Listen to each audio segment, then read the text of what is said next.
وتدلوا بها إلى الحكام لتأكلوا فريقا من أموال الناس بالإثم وأنتم تعلمون.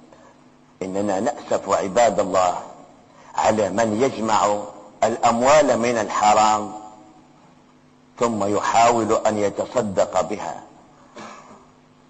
ثم يحاول أن يحج منها وأن يبني بها المساجد والمدارس. إننا له من الناصحين، نقول اتق الله، إن الله لا يخادع أبدا، وإن الله تبارك وتعالى لا يقبل إلا طيبا. إن الله تبارك وتعالى يأمرك أن ترجع إلى دينه وأن تسير على منهجه، وإياكم أن تظنوا بأن المسلمين إذا رجعوا إلى الله تذهب عنهم أموالهم كما يقول البعض بأن هذه أمور اعتادها الناس وصاروا يعيشون منها. لا يا أخي، ليس ذلك كذلك، ليس الأمر كما تقول.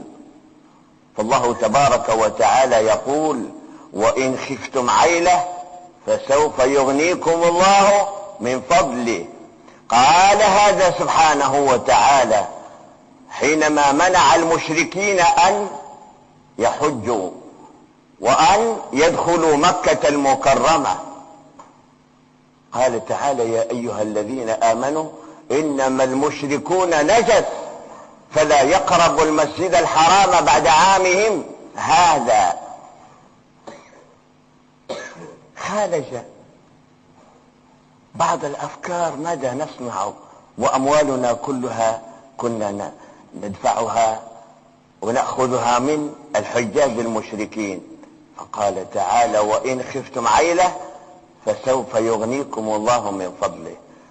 لا تقل هذا، ولا تطعم أولادك الحرام. ويجب على الأولاد أن يتنبهوا وعلى الأمهات كذلك، وأن يقولوا للرجل اتق الله ولا تطعمنا الحرام وإن لم تنعنا من أكله. هذا واجبنا معشر المسلمين. قال تعالى: ومن يتق الله يجعل له مخرجا ويرزقه من حيث لا يحتسب ومن يتوكل على الله فهو حسبه إن الله بالغ أمره قد جعل الله لكل شيء قدرا.